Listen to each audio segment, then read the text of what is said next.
कहानी की शुरुआत में हम मैक्स नाम के एक मिलिट्री डॉग को देखते हैं जो अमेरिकन फौजियों को अफगानिस्तान के एक टेररिस्ट इलाके में ले जा रहा था। वहां के लोगों ने फौजियों को देखते ही उनके खिलाफ नारे लगाने शुरू कर दिए।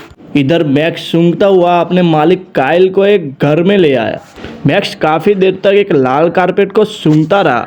उसने कारपेट के नीचे बनी एक खुफिया जगह ढूंढ निकाली जिसमें गैर कानूनी बंदूकें और हथियार छिपाए गए थे। इससे ये साबित हो गया था कि इस इलाके के लोग आतंकवादियों को हथियार बेचते थे। अपनी ड्यूटी खत्म करके काइल अपने बेस पर पहुंच गया और अपने पिता रे और माँ पैमिला से वीडियो कॉल पर बात करने लगा। रे भी एक रिटायर्ड आर्मी ऑफिसर था। काइल के माँ बाप भी मैक्स से बहुत प्यार करते थे। हालांकि काइल के भाई जस्टिन को कुत्तों में कोई खास दिलचस्पी नहीं थी। कुछ दिनों बाद काइल को उसके सीनियर ऑफिसर्स ने बुलाया। पता चला वो जितनी बंदूकें उन्होंने जब्त की थी वो उनकी ऑफिस तक नहीं पहुंची थी। उन्हें शक था कि काइल की टीम में से कोई हथियार चुरा रहा है। काइल ने पूछताछ शुरू की और पता चला कि इन सब के पीछे उसके बेस्ट फ्रेंड टाइलर का हाथ है। लेकिन काइल अपनी दोस्ती खत्म करना नहीं चाहता था, इसलिए उसने टाइलर को एक मौका देना सोची।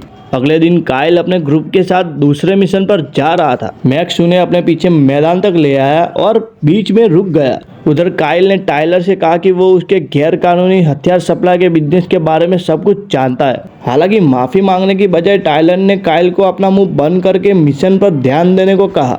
उधर मैक्स आगे बढ़ता जा रहा था। वहाँ आतंकी ने माइंस बिछा रखे थे जिनके फटने से वहाँ पर अचानक से धमाका ही होने लगे। चारों ओर हड़बड़ी मच गई। मैक्स को मुसीबत में देखकर काइल उसे बचाने के लिए भागा। उसने टाइलर को कवर फायर देने को कहा, लेकिन वो नीचे धोखा देकर एक चट्टान के पीछे जाकर छिप गया। लेकिन बदकिस्मती से काइल दुश्मनों से लड़ता हुआ शहीद हो गया। इसके बाद सेना के कुछ अफसर काइल के परिवार को उसकी मौत की खबर देने के लिए पहुंच गए। उसके माँ बाप और भाई जस्टिन को यह सुनकर बहुत गहरा सदमा लगा। काइल को आखिरी बार अलविदा कहने के लिए पूरा परिवार चर्च में पहुंचा। मैक्स को भी वहां लाया गया जो अपने मालिक को खोकर बहुत दुखी था।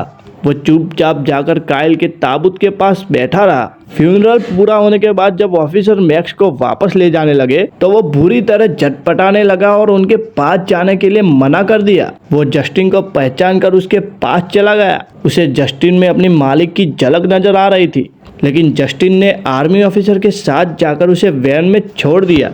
अगले दिन जस्टिन काइल के कमरे में जाकर उसकी तस्वीरें देख रहा था। उधर रे ने आकर उसे दिलासा देने की कोशिश की, लेकिन गुस्से में आकर उसने अपने पिता को ही काइल की मौत का दोषी ठहराने लगा। उधर पैमिला ने आकर रे को बताया कि उधर मिलिट्री ने मैक्स को मार देने का फैसला किया है। बिना वक्त गवाए वो मैक्स से मिलने डॉग शेल्टर पहुंचे। उन्हें पता चला कि मैक्स काफी खूंखार होकर आपे से बाहर हो चुका था। काइल की मौत के बाद वो सदमे में था और किसी भी इंसान को उसके पास जाते ही वो अटैक कर देता। लेकिन जैसे ही जस्टिन ने कमरे में कदम रखा, मैक्स शांत होकर जमीन पर बैठ गया। मैक्स उसके ऑर्डर्स मानता था क्योंकि वो काफी हद तक काइल जैसा दिखता था। उसे जस्टिन के साथ खुश देखकर रे ने उसे अडॉप्ट करने का फैसला किया।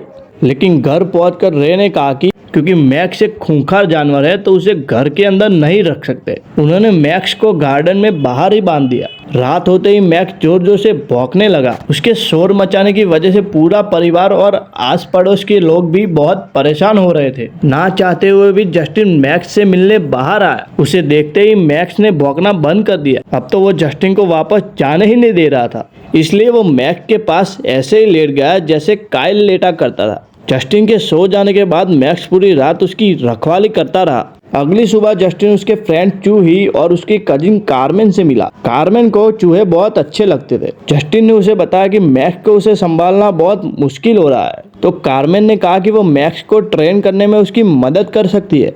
अगली सुबह कार्मेन और चूही उसके घर आए। कार्मेन ने जस्टिन को कुत्तों के पास जाने की ट्रेनिंग दी और उन्हें कंट्रोल करना भी सिखाया। कुछ ही घंटों की प्रैक्टिस में जस्टिन मैक्स को अपने साथ साथ घुमाने लगा। रात को सभी डिनर कर रहे थे तो अचानक बाहर से मैक्स के जोर जोर से भौंकने की आवाजें आने लगी। तभी दरवाजे पर घंटी बजी। जस्टिन ने देखा कि दरवाजे पर टाइलर था। उसके माँ बाप टाइलर को देखकर बहुत खुश हुए। पूछने पर टाइलर ने बताया कि उसे मिशन के दौरान बहुत चोटें आई थी, इसलिए वो थोड़ा आराम करने के लिए घर वापस आया है। बाद में वो टाइलर को मैक्स से मिलाने ले गए तो मैक्स उसे देखकर जोर जोर से भौंकने लगा और आपे से बाहर हो गया। गुस्से में मैक्स ने अपनी चेन तोड़ डाली और टाइलर पर हमला कर दिया। बड़ी मुश्किल से उसे जस्टिन और कार्मेन ने शांत किया और टाइलर को बचाया। असलियत तो ये थी कि मैक्स अपने मालिक काइल की मौत के बारे में भूला नहीं था और उसके अंदर टायलर से बदला लेने की आग जल रही थी। अगले दिन जस्टिन मैक्स को घुमाकर वापस आया तो बाहर एक पिंजरा रखा हुआ था। उसकी माँ ने उसे बताया कि ये पिंजरा मैक्स के लिए है ताकि वो किसी पर हमला ना कर सके।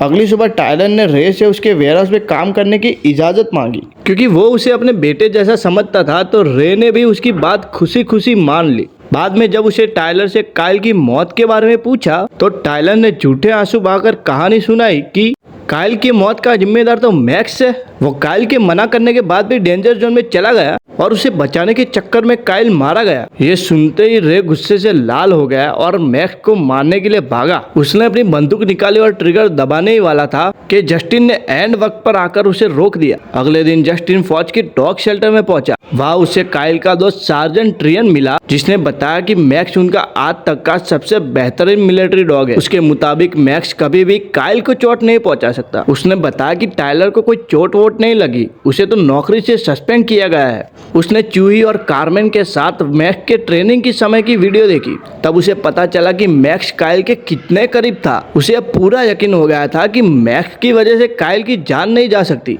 तभी वहाँ चूही का दूसरा कजिन एमिलियो आ गया। बीच में उसे टायलर का कॉल आया तो जस्टिन को उस पर शक हुआ, इसलिए वो एमिलियो के जाते ही मैक्स के साथ उसका पीछा करने लगा। कुछ देर बाद वो जंगल में पहुंचे जहाँ एमिलियो टायलर से मिलने आया था।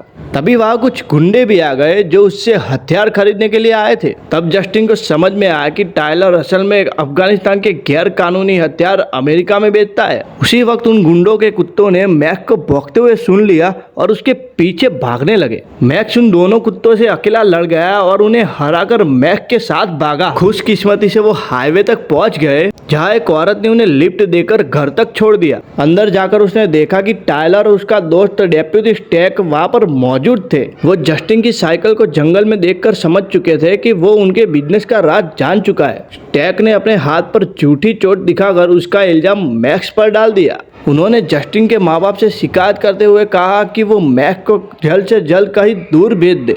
जब जस्टिन नहीं माना तो टायलर उसे अपने साथ कहीं अकेले में ले आया और उसके पूरे परिवार को जान से मारने की धमकी दी। अपने परिवार की जान बचाने के लिए जस्टिन मैक्स को दूर भेजने के लिए राजी हो गया। कुछ ही देर में डॉग शेल्टर से लोग आकर मैक्स को ले गए। इसके बाद टायलर काम पे था जब रे ने उससे पूछा कि बिना उसकी इजाज़त के उसने स्टोरेज यूनिट का यूज़ क्यों किया। असल में वो स्टोरेज यूनिट का इस्तेमाल टायलर अपने गैर कानूनी हथियार को छुपाने के लिए करता था, लेकिन उसने झूठ कह दिया कि वो जगह उसका एक दोस्त इस्तेमाल कर रहा है। उधर मैक्स डॉग शेल्टर पे कंट्रोल से बाहर हो रहा था। वो सिक्योरिटी गार्ड पर हमला करके वहाँ से सबको चकमा देखकर भाग गया। रात को रे जस्टिन से बात करने आया, लेकिन वो कुछ नहीं बोला। रे समझ गया कि जस्टिन जरूर कुछ ना कुछ तो छिपा रहा है, लेकिन जस्टिन बहुत डरा हुआ था, इसलिए उसके पूछने पर भी उसने कुछ नहीं बताया। बाद में रे अपने स्टोरेज यूनिट पर पहुंचा जहां उसने टायलर और स्टैक को ट्रक में बंदूकें रखते हुए रंगे हाथों पकड़ लिया, लेकिन उसके कुछ करने से पहले ही एमिलियो ने उसे बंदूक की नोक पर बंदी बना लिया। उधर पेमेला को रे का मैसेज आया कि वो आज रात अपने हंटिंग हाउस पर रुकेगा, लेकिन पेमेला के मुताबिक उनका कोई हंटिंग हाउस था ही नहीं।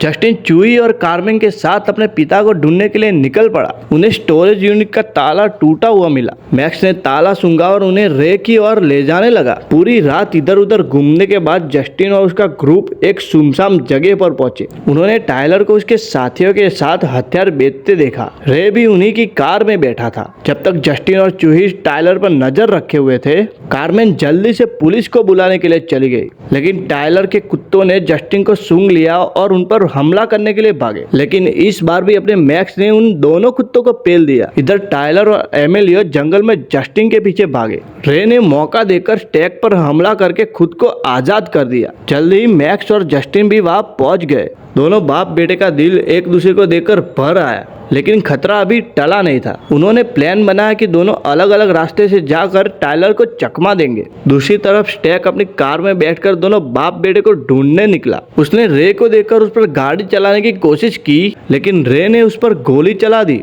गाड़ी ब्रिज के नीचे जा गिरी और जोरदार धमाका हुआ। उधर टायलर ने जस्टिन को पकड़ लिया। वो जस्टिन को जान से मारना चाहता था क्योंकि उसकी वजह से उसकी बनी बनाई डील खराब हो गई। उसी वक्त मैक्स ने टायलर पर जोरदार हमला बोल दिया। उसने झपट कर टायलर को ब्रिज के नीचे जमीन पर गिरा दिया। सही वक्त पर कारमेन पुलिस के साथ पहुंच गई और सारे बदमाश पकड़े गए। आखिर में जस्टिन और मैक्स काइल की कब्र पर खड़े थे।